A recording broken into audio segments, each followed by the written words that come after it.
Welcome again, friends. Here I'm salvaging rust from an old brick as my iron oxide to be added in my sugar propellant. After collecting your rust samples, you have to get them grinded as shown here with a motor and a pestle, but if you intend to destroy your grinder for whatever reason, this is a quicker way. You are grinding your rust sample to a fine powder so you can easily mix it with your propellant, usually in the final stage before casting. When iron oxide is added as a catalyst, the propellant ignites reliably and with increased pressure.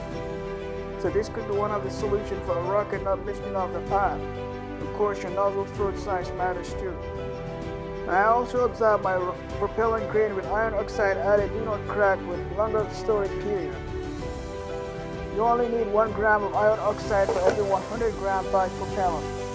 Now see for yourself the end result of 2 10cm length of propellant with and without iron oxide added as they burn in open air.